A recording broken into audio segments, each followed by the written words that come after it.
buckets and hose. What is it about?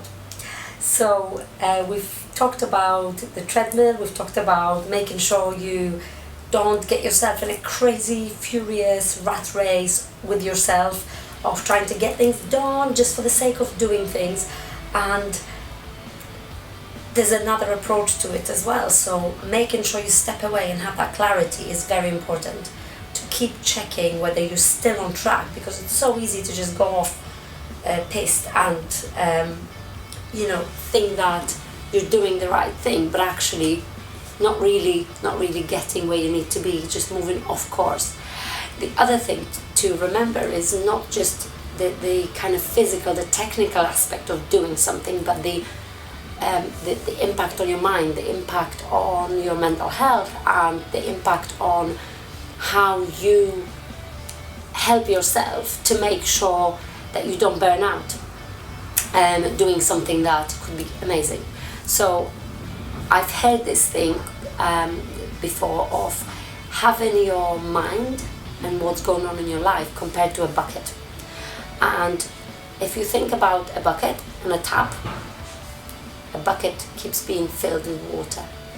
So the longer the bucket's there and the longer the water's running, even tiny little drop at the time, that is still very likely to eventually fill. Okay, and once it fills, it just pours out. It's not controlled anymore.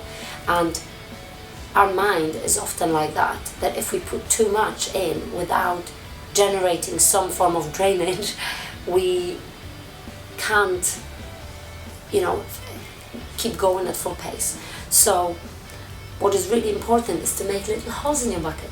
So whenever water gets to certain levels, you have holes where you have controlled the drainage of that water.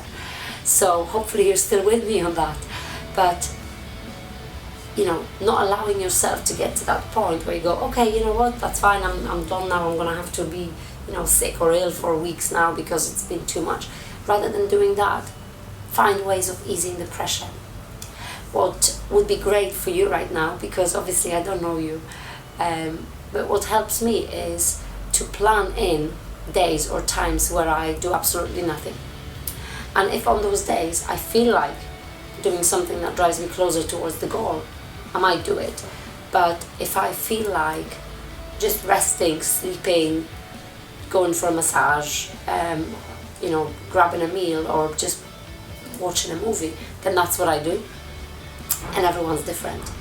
So you might decide to go out in the countryside for a day or so. You might want to spend time with your kids.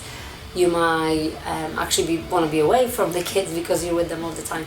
There's a lot of different things you could be doing, and it's really important to remember that going at full steam can only get you that far, and then you'll eventually stop. It's like running a 100-meter race versus a marathon.